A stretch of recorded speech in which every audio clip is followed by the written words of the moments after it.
오늘로서 우리는 빌립보서 말씀을 이제 오늘 하고 다음 주까지 하면 빌립보서 말씀을 우리가 다 강의하게 됩니다. 1월달부터 근 9달 동안 빌립보서 말씀을 살폈는데 여러분이나 저에게 큰 은혜와 도전이 되는 귀한 말씀이었다. 저는 그렇게 생각을 합니다. 우리 지난주에 어떤 내용 살폈습니까? 사도 바울이 자족하는 삶이다. 나는 비천에 처할 줄도 알고 풍부에 처할 줄도 아는 일체의 비결을 배웠다. 그럼에도 불구하고 사도 바울이 빌립보 성도들이 에바브로 기도편으로 보낸 그 선물과 물질과 도움에 대해서 살아야었도다 라고 하면서 감사하는 모습을 배웠지요. 사랑하는 여러분, 여러분들은 이 말씀을 듣고 자족하는 삶, 지난 한 주 동안에 그 자족하는 삶 많이 묵상하면서 인식하면서 살았습니까? 기독교의 자족과 세상 사람들이 말하는 자족은 전혀 다르다. 그렇게 이야기를 했지요. 오늘은 지난 시간에 말씀에 이어서 오늘 자족하는 이 삶에 대해서 사도 바울이 한 번 더 강조하면서 빌립보 성도들이 보낸 그 선물과 물질이 사도 바울이 어떤 식으로 규정하며 어떤 성격으로 부여하는지 살피도록 하겠습니다. 물질과 삶으로 드리는 향기로운 제물. 사도 바울은 결론적으로 뒤에서 말하겠지만 빌립보 성도들이 보낸 그 물질과 도움, 그들의 그 헌신이 향기로운 제물이다. 이렇게 이야기를 합니다. 사랑하는 여러분, 사도 바울에게 자족하는 삶은 일체의 비결을 배웠다. 그렇게 말합니다.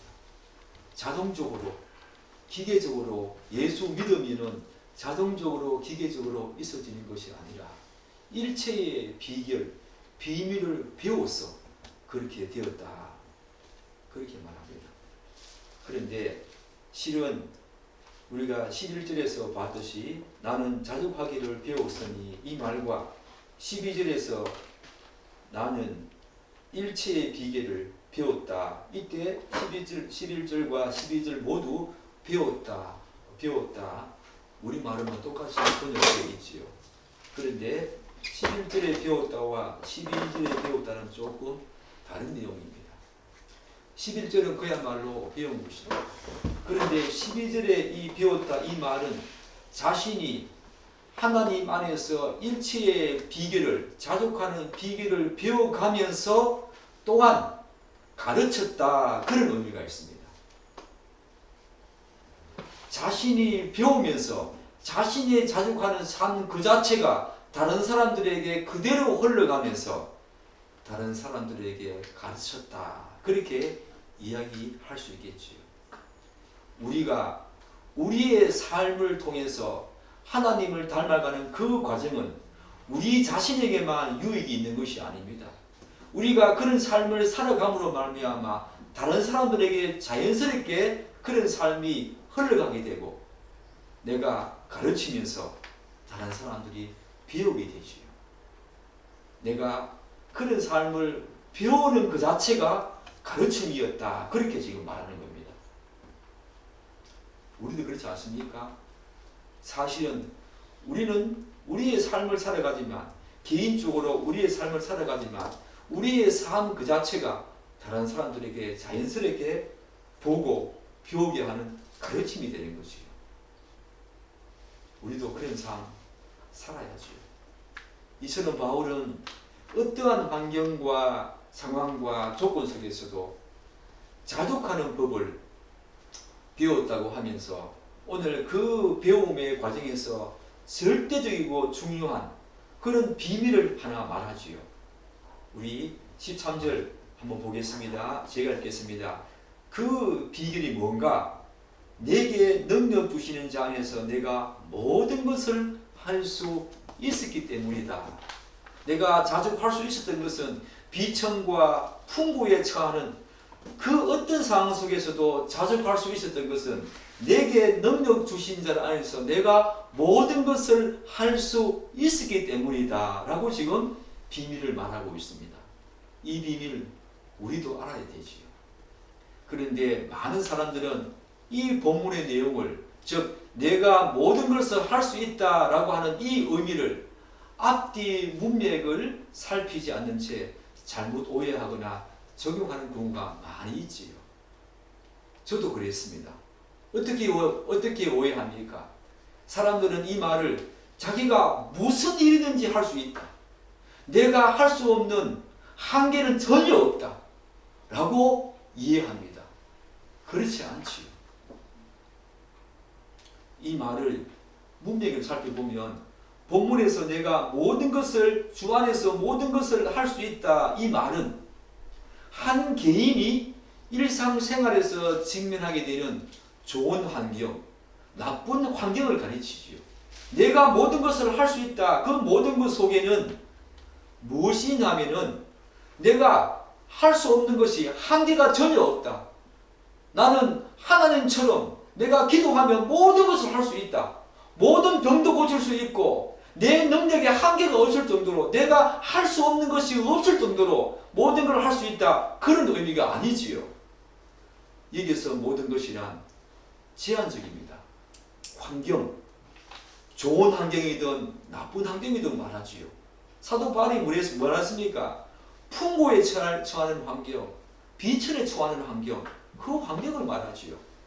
낮은 자리나 높은 자리나, 풍부하든 비천하든, 가난하든 부하든 결핍하든, 그와 유사한 모든 상황들, 이런 외적인 상황들, 즉 우리 인생에서 우리가 경험하게 되는 이런저런 모든 상황에 대해서, 그것이 좋은 환경이든 나쁜 환경이든 그런 상황에 대해서 내가 대처할 능력을 지니고 견딜 수 있는 힘을 내가 가졌다, 그런 의미지요.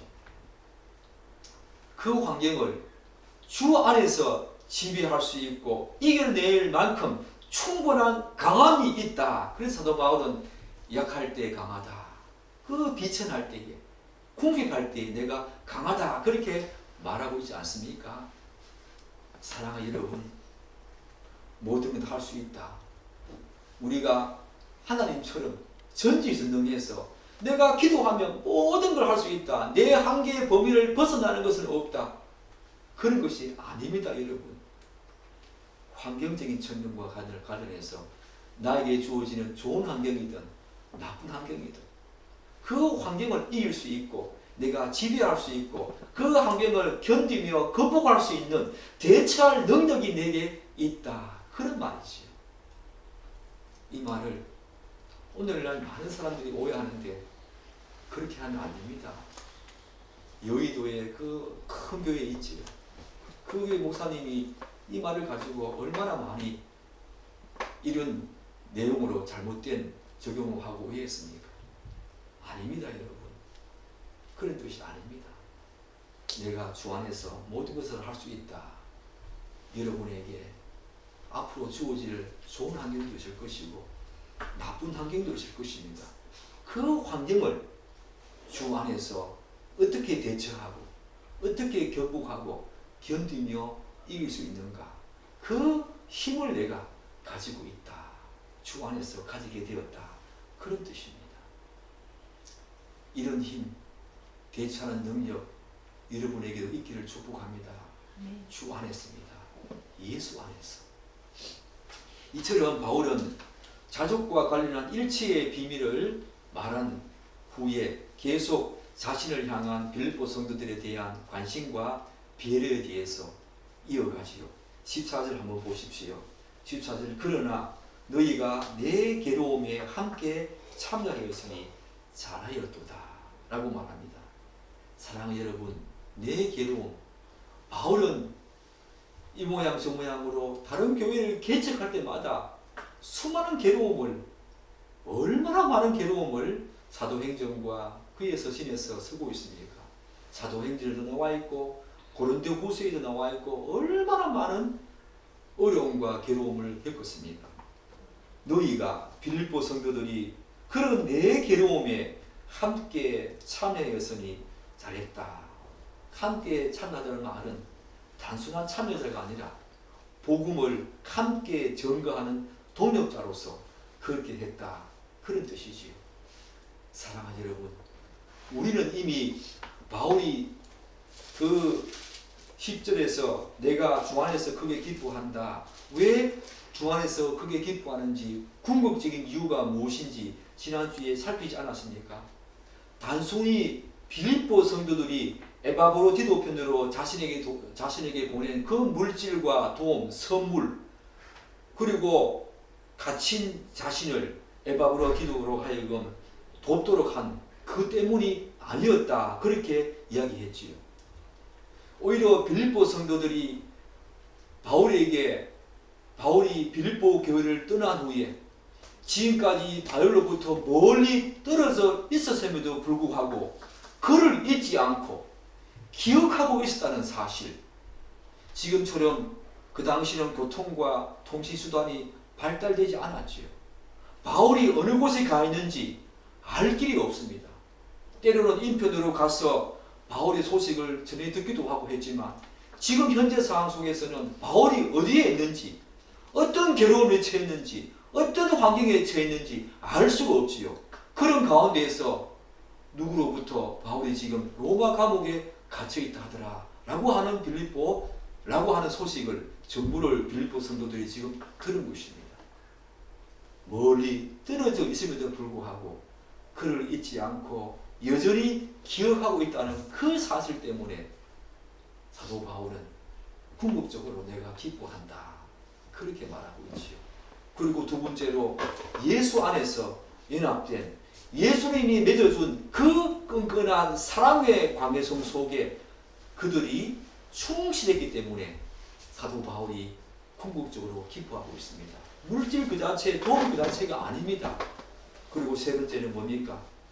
빌립보 성도들이 자신이 하는 이 하나님 나라와 복음 사이에 함께 동력하고자 했던 그들의 그 관심과 사랑 때문에 사도 바울은 내가 크게 기뻐한다. 그렇게 말하고 있지. 사랑하는 여러분, 그러면 우리 교회는 어떻습니까? 사람들은 말합니다. 기회가 없었어. 그리고 누군가를 돕고 싶은데 거리가 너무 멀었어. 그 사이에 동참하고 싶은데 너무 거리가 멀어서 동참하지 못한다. 그런 말을 많이 합니다. 아닙니다. 마음이 없어서 동참하지 못하지. 또 어떤 사람들은 시간이 없어서 하나님의 일을 하지 못한다. 그렇게 말합니다. 아닙니다, 여러분. 마음이 없어서 시간을 내지 못하지요. 사도 바울이 지금 빌립보 교회 성도들에게 뭐 때문에 기뻐한다 그랬습니까? 멀리 떨어져 있습니다. 빌립보와 로마 감독은 엄청 먼 거리입니다. 그 거리에도 불구하고 빌립보 성도들이 여전히 자신을 끝까지 그 사랑의 관계성 속에서 관심을 가지고 있었고 그를 잊지 않고 기억하고 있었고 사도 바울의 그 복음사에게 함께 동역했다는 그 사실 때문에 사도 바울은 내가 크게 기뻐한다 라고 말하고 있지 않습니까? 여러분에게 기회가 없어서 시간이 없어서 하나님 일에 동참하지 못한다. 절대로 그렇게 말할 수 없습니다. 마음이 없어서 그렇지. 마음이 없어서. 이 빌립보 성도들은 바울에게 마음이 있었습니다. 따뜻한 마음과 관심이 있었습니다. 그래서 사도 바울이 어디 있는지 늘 궁금해했고 그곳에 사람을 보내가지고 그 사도 바울의 사정과 환경과 처지와 조건을 알고자 했고 결국 알게 되었습니다. 누구로부터 들었겠죠. 로마 감옥에 있다더라. 그래서 그들의 그 마음이 다시 발동하면서 사도 바울이 10절에서 내가 크게 기뻐하면 너희가 나를 생각하는 마음이 다시 싹이 났다. 그렇게 말할 정도로 다시 사도 바울에게 에바브로디도를 보내가지고 물질과 도움을 전해주었던 것입니다. 마음입니다, 여러분. 마음입니다. 기회가 없는 것이 아닙니다. 시간이 없는 것이 아닙니다. 우리가 기도해야 될 것은, 제가 서두에 기도하지 않았습니까? 하나님, 우리 교회가 작은 교회지만 이 작은 교회가 다른 이웃들에게 사랑을 흘려보낼 수 있는 기회 주십시오. 그런 시간 주십시오. 기도해야 합니다. 빌립보 성도들이 그 기회 얻도록 얼마나 많이 기도했겠습니까? 기도해야 합니다. 기도하면 하나님이 도울 수 있는 기회, 시간 우리에게 주실 줄 믿습니다. 사랑하는 여러분, 도우십시오. 도우십시오. 마음이 있으면 물질이 많고 적음이 아니라, 기회가 없고 있고가 아니라, 시간이 있고 없고가 아니라 마음만 있으면 하나님이 그때에, 자신의 그때에 방법으로 우리에게 길을 열어주실 것입니다. 그러나 사랑 여러분, 사도 바울이 우리가 지난주에 살펴보았듯이 12절과 13절에서 뭘 말했습니까? 바울은 어떠한 환경이든지 누구의 도움 없이 자신의 일을 충분히 해낼 수 있다. 나는 자족하는 삶이 배웠기 때문에 충분히 내가 해낼 수 있다라는 사실을 강조하지 않았습니까? 그럼에도 불구하고 본문에서 바울은 물질을 보내준 그 빌립보 성도들의 보살핌과 따뜻한 사랑과 관심과 배려에 대해서 한 번 더 상기시킵니다. 말하자면 바울은 비록 그들이 보내준 그 선물이, 그것이 필요하지는 않았지만, 자족하는 삶을 배웠기 때문에 필요하지는 않았지만, 자신이 힘든 환경에 처했을 때 자신의 어려움에 동참하고 자신의 짐을 함께 지고자 했던 그 빌립보 성도들의 행위는 매우 훌륭하고 잘한 일이다 라고 지금 말하고 있는 것입니다. 그 사실을 14절에서 그러나 너희가 내 괴로움에 함께 참나였으니 잘하였도다 이렇게 지금 말하고 있는 거지요. 사랑하는 여러분, 그러면서 바울은 빌립보 성도들이 자신의 고난에 참여한 그 구체적인 사례를 우리가 15절과 16절에서 볼 수 있지 않습니까? 우리 다 같이 4장 15절과 16절 한번 읽겠습니다. 빌립보 사람들아, 너희도 알거니와 복음의 시초에 내가 마게도냐를 떠날 때에 주고받는 내 일에 참여한 교회가 너희 외에 아무도 없었느니라. 데살로니가 있을 때에도 너희가 한 번뿐 아니라 두 번이나 나에 있을 것을 보내었다. 바울이 말합니다. 자신도 알고 있고 너희들도 알고 있는 것이지 않은가. 바울 자신이 다른 지역으로 복음을 전하기 위해서 마게도냐를 떠날 때 빌립보 교회에서 어디로 갔습니까? 데살로니가로 갔습니다. 거기서는 학자들이 9일 정도밖에 머물지 않을 정도로 너무너무 큰 어려움을 데살로니가 지역에서 받았다 합니다. 9일밖에 머물 정도로 너무나 큰 박해가 있었다는 겁니다. 데살로니가에서 베레아로 갔지요. 그리고 고린도에서 그 다음에 아덴으로 이렇게 계속 전도 여행을 떠납니다. 그렇게 마게도냐를 떠나가지고 고린도와 아덴 등으로 계속 복음 사역을 할 때 빌립보 성도들은 유일하게 그를 도왔다는 것입니다. 오늘 15절에서 너희 외에 아무도 참여한 교회가 없었다. 그렇게 말하지요. 그리고 뿐만 아니라 또 뭐라 말합니까? 데살로니가 있을 때에도 그렇게 바울이 힘든, 정말 데살로니가 교회, 고린도 교회 못지않게 너무너무 힘든 지역이었습니다. 9일 정도밖에 몸부를 정도로 너무 큰 박해가 있어가지고 데살로니가를 떠나가지고 베레아로 갔던 것입니다. 거기에 있을 때에도 너희가 한 번뿐 아니라 두 번이나, 반드시 두 번 정도가 아니겠죠. 여러 차례 나 있을 것을 보내주었다 라고 지금 사도 바울이 자신의 고난에 참여한 구체적인 사례를 15절과 16절에서 이렇게 지금 말하고 있는 것입니다. 그런데 우리가 15절에서 하나 의문점을 가져야 하지요. 한번 보십시오. 15절 다시 한번 보십시오. 빌립보 사람들아, 너희가 알거니와 복음의 시작에 복음의 초기에 내가 마게도냐를 떠날 때 이렇게 말하는 것에 대해서 우리가 의문점을 가져야 합니다. 왜 그렇습니까? 바울은 마게도냐로 건너오기 전에 이미 이 마게도냐는 유럽이지요. 이미 소아시아에서 전도여행 때 이미 소아시아 지역에서 여러 지역을 돌면서 복음을 전했습니다. 14년 이상, 학자들은 14년 이상 이미 복음을 전한 그런 어떤 시점이라고 이야기합니다.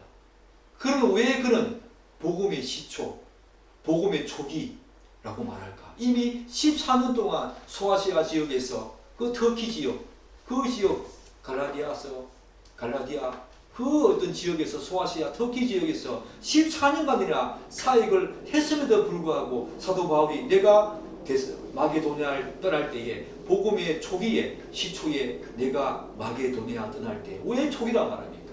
14년 동안 복음을 전했는데 여기에 대해서 저는 여러 학자들의 견해를 반영해서 두 가지 이유라고 생각합니다. 하나는 뭔가 하면은 그 전에 바울의 복음 사역은 주로 어디에 초점이 있었습니까? 소아시아 지역이었습니다. 소아시아 지역, 아시아 지역이었습니다. 터키 지역에 있다고요. 유럽 지역이 아니었지요. 그러나 유럽에서의 복음 사역의 시작은 바로 빌립보 교회가 처음이었습니다.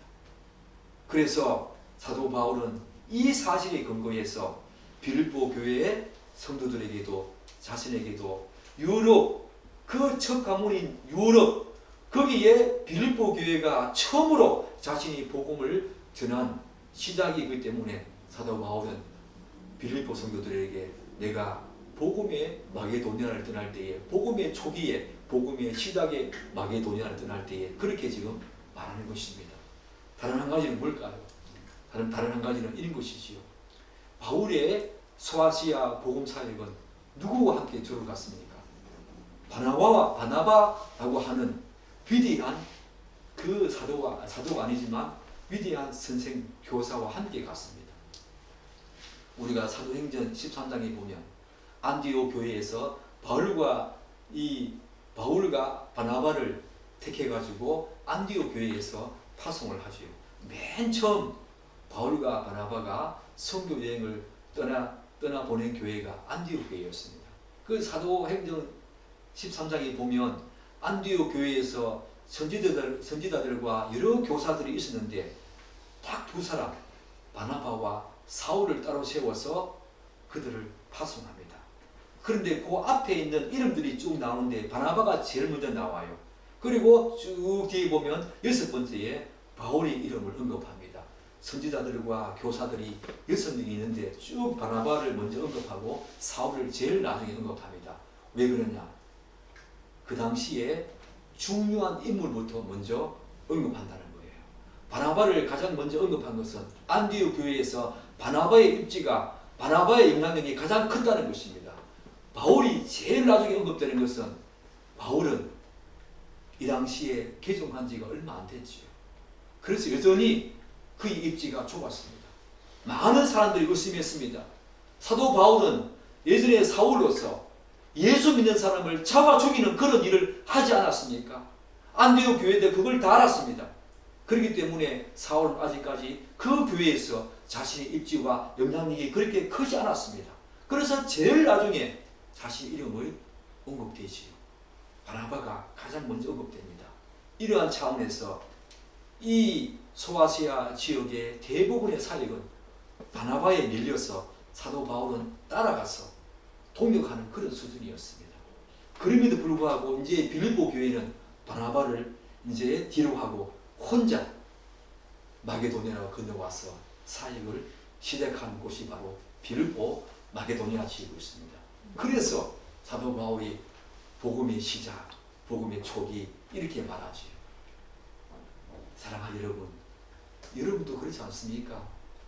누구든지 자신이 중요하다고 하는 일을 그 발을 처음으로 내딛고 첫 삽을 뜬 장소와 시간은 결코 잊을 수가 없고 특별한 의미를 부여하지 않습니까? 사도 바울도 지금 그런 것입니다.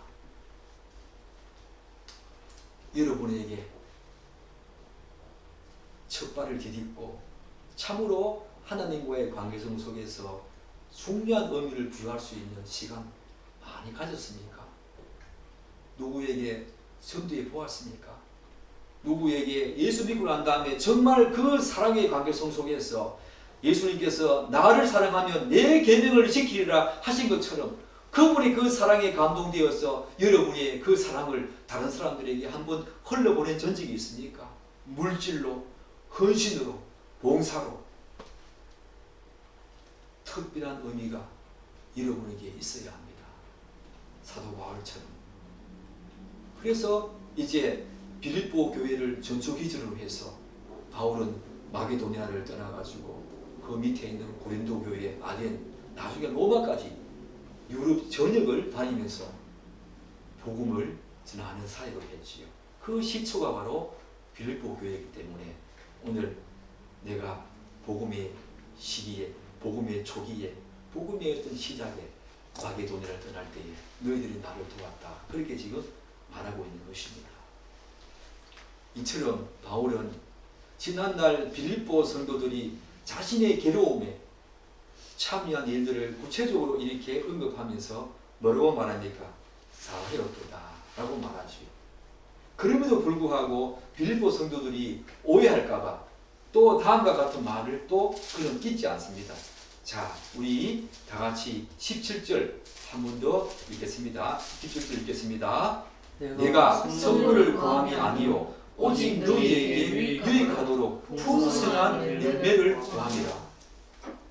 어떤 빌립보 교회들의 빌립보 성도들에게 너희들이 내가 어려울 때 괴로움에 참여한 것은 정말 잘했다라고 들으면 빌립보 교회 성도들이 어떻게 오해하겠습니까? 뭔가 또 보내달라는 말인가? 또 선물을 보내달라는 말인가? 이런 오해를 할 수 있겠지요. 그렇기 때문에 바로 사도 바울은 그런 오해를 불식시키기 위해서 본문을 자세히 보면 우리는 바울이 무엇인가에 대해서 우려하고 있다는 인상을 받을 수 있습니다.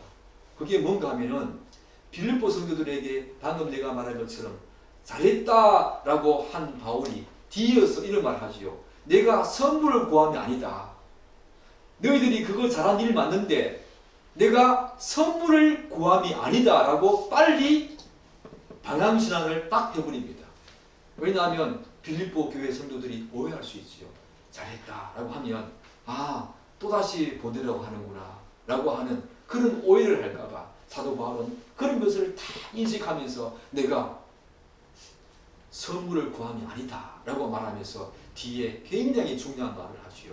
바울은 빌립보 성도들이 과거에 자신에게 베풀어준 그 관대함과 사랑과 관심과 배려가 그들로부터 계속 더 많은 것을 기대하고 있는 것처럼 오해할까봐 염려하면서 그건 아니다. 그렇게 말하죠. 말하자면 바울은 그들이 자신의 괴로움에 참여한 것을 두고 잘했다라고 한 것은 그들이 보내준 선물, 그 물질 자체를 염두에 두고 한 말이 아니라고 우리는 이미 살피지 않았습니까? 궁극적인 기쁨이 그것이 아니라고 선을 긋는 것을 우리가 앞에서 살피지 않았습니까? 사실 바울은 그의 복음 초기부터 복음사의 원칙이 무엇이었습니까?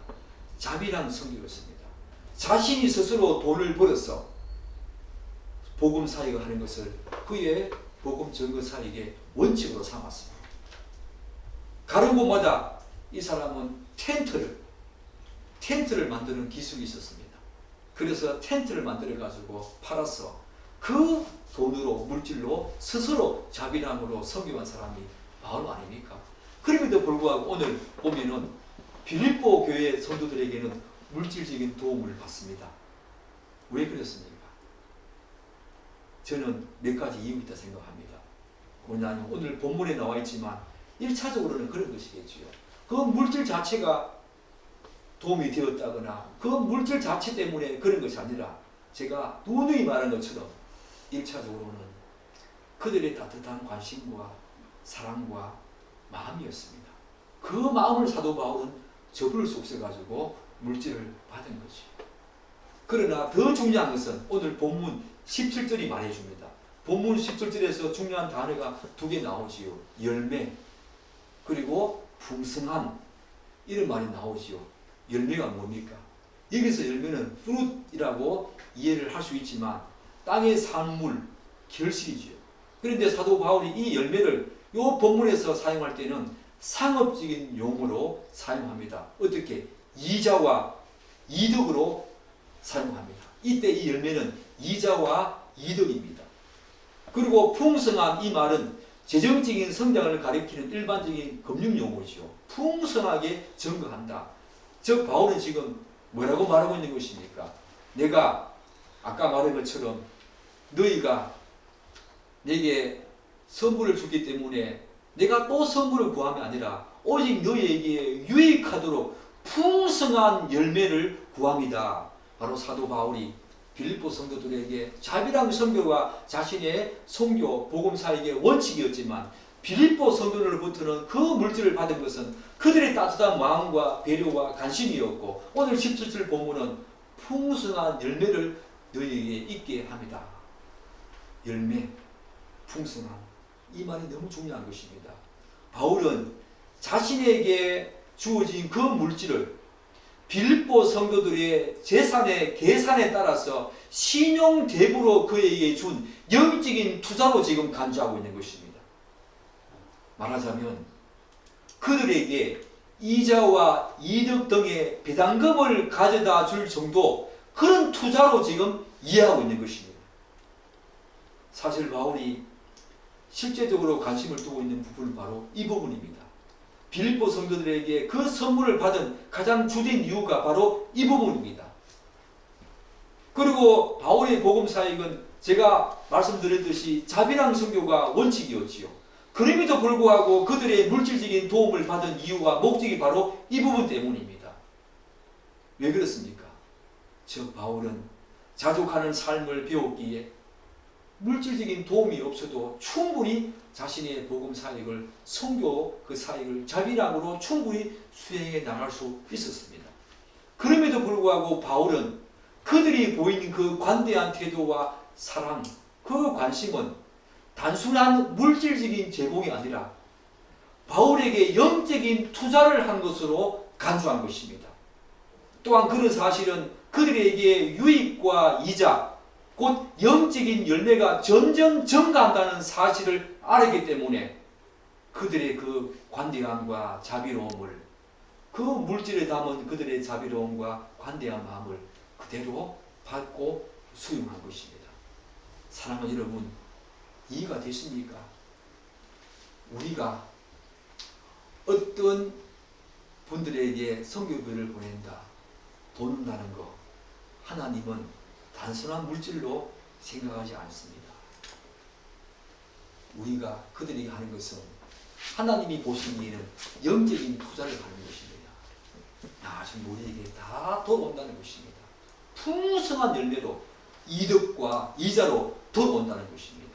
이 사실을 바울은 인식했습니다.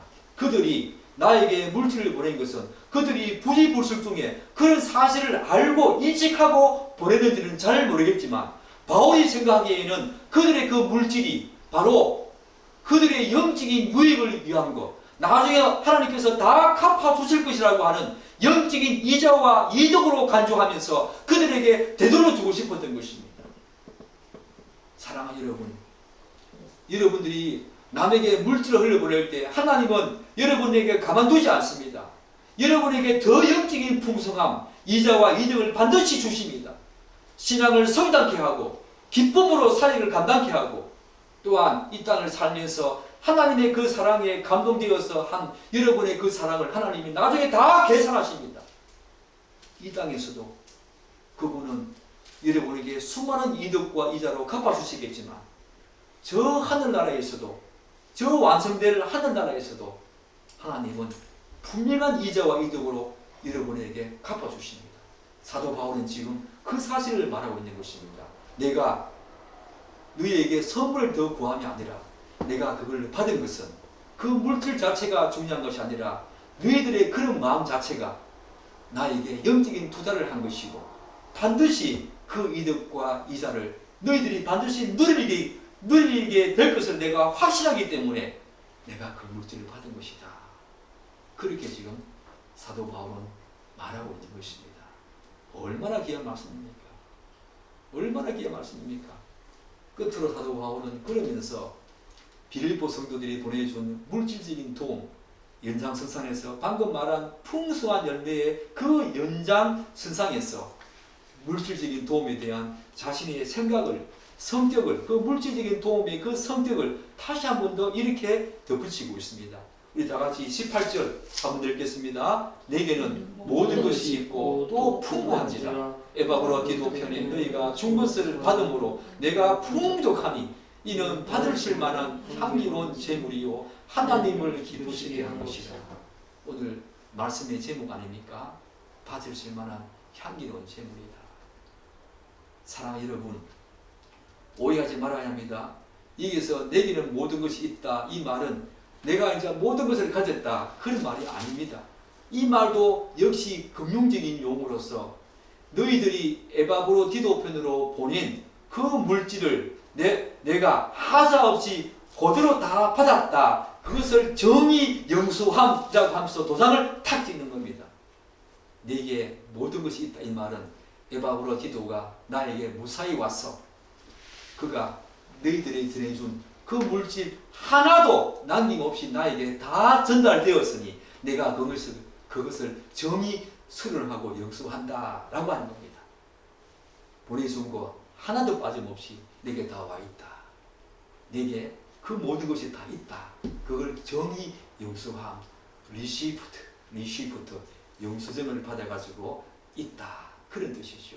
그러면서 사도 바울이 내가 풍족하니라는 말을 더 붙입니다.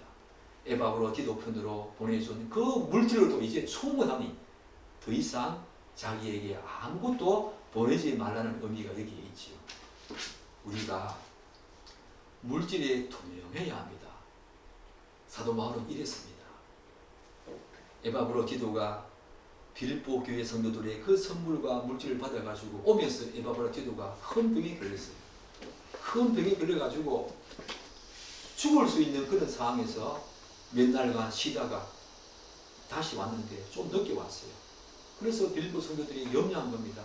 가다가 에바브로 디도가 혹시 어떻게 된 것이 아닌가. 이렇게 염려하고 있을 때에 사도 바울이 아니다. 에바브로 디도가 무사히 왔다. 무사히 와서 너희들이 보내준 그 선물과 물질 그대로 내가 다 받았으니 염려하지 마라. 그것이 바로 내게는 모든 것이 있다. 그러면서 이제 더 이상 너희 물질 보낼 필요 없다. 내가 풍족하다. 라고 지금 이야기하면서 이 그들이 보내준 물질의 성격을 말하죠. 뭐라고 말합니까? 하나님이 받으실 만한 향기로운 제물이다. 너무너무 귀한 말이죠. 이 말씀을 생각하니까 사랑하는 여러분, 우리가 저녁에 로마서 말씀을 지금 거의 3년 동안 지금 묵상하고 있지 않습니까? 아직까지 12장, 3년을 하고 있는데 아직까지 12장을 계속하고 있습니다. 그 12장 1절 말씀 생각나지 않습니까? 향기로운 제물이다. 하나님이 받으실 만한 향기로운 제물로 하나님을 기쁘시게 한 것이다. 그런 거 12장 1절 생각나지 않습니까? 여러분 12장 1절 어떻게 시작합니까? 그러므로 형제들아 내가 하나님의 모든 자비하심으로 너희를 권하노니 너희 몸을 하나님이 기뻐하시는 거룩한 산제물로 드리라. 그것이 너희가 드릴 합당한 예배다. 지금 12장 1절과 오늘 이 말씀은 너무 깊은 관련이 있다는 것입니다. 바로 이 빌립보 교회 성도들이 바울에게 보낸 그 선물과 물질과 도움이 하나님을 기쁘시게 한 것이었습니다.